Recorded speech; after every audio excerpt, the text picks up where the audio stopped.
बहुत पुराने समय की बात है। पहाड़ों और जंगलों के बीच एक शांत आश्रम था।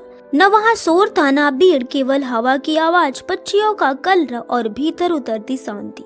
उसी आश्रम में एक गुरु रहते थे। वे अधिक बोलते नहीं थे, लेकिन जब बोलते तो शब्द सीधे मन के भीतर उतर जाते। एक दिन एक शिष्य वहाँ आया। उसके चेहरे पर थकान थी, आंखों में डर था और मन में लगातार चलने वाला शोर था। वह गुरु के सामने बैठ गया, लेकिन कुछ कह नहीं पाया।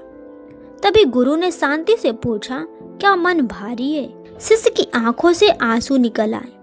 शिष्य की पीड़ा। कुछ देर बाद शिष्य बोला, मेरे भीतर हर समय नकारात्मक विचार चलते रहते हैं। मैं कुछ भी शुरू करता हूँ तो मन कहता है तू नहीं कर पाएगा। अगर कोई आगे बढ़ जाए तो मन कहता है तू पीछे रह गया। अगर असफलता मिले तो मन कहता है देखा तू बेकार है। मैं खुद से ही हार जाता हूँ। गुरु ने कुछ नहीं कहा, बस ध्यान से सुना।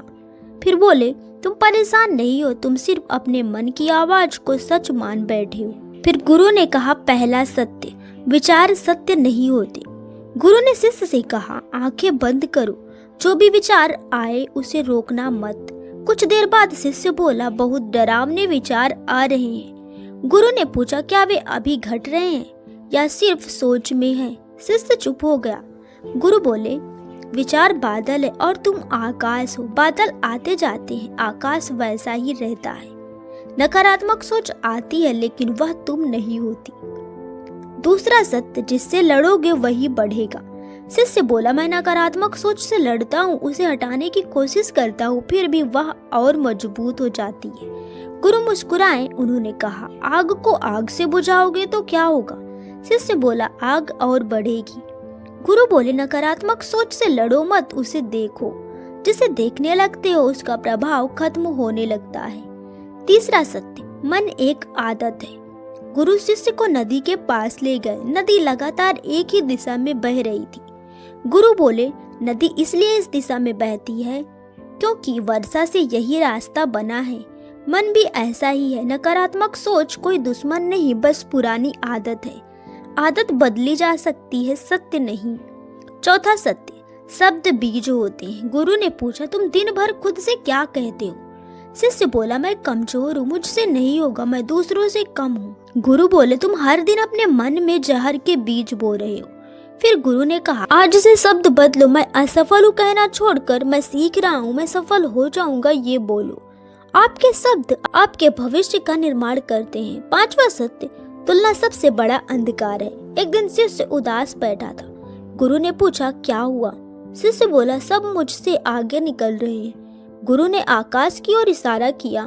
क्या चांद सूरज से तुलना करता है? क्या फूल पेड़ बनने का दुख करता है? गुरु बोले, तुलना वही होती है जहाँ आत्म स्वीकृति नहीं होती।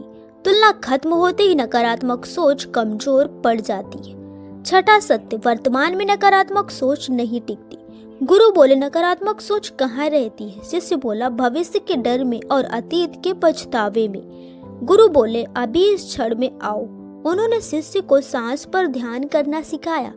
कुछ समय बाद शिष्य बोला, मन शांत है। सकारात्मक सोच वर्तमान में टिक नहीं पाती। अंतिम सत्य, तुम पहले से ही पर्याप्त हो। एक रात शिष्य बोला, मैं खुद को कभी अच्छा नहीं मान पाया। गुरु ने बहुत धीरे से कहा, तुम्हें बेहतर बनने की नहीं, खुद को स्वीकार करने की जरूरत है। उस क्षण शिष्य को समझ आया, समस्या वह नहीं था, समस्या वह सोच थी जिसे वह सच मान बैठा था। नकारात्मक विचार अब भी आते थे, लेकिन शिष्य अब डरता नहीं था। वह बस कहता, मैं तुम्हें देख रहा हूँ, और विचार धीरे धीरे चले जाते। तो फ्रेंड्स, ये थी एक मोटिवेशनल स्टोरी। आई होप आपको ये कहानी पसंद आई होगी। अगर आपको ये कहानी पसंद आई तो वीडियो को लाइक और हमारे चैनल को सब्सक्राइब जरूर करें। Thanks for watching the video.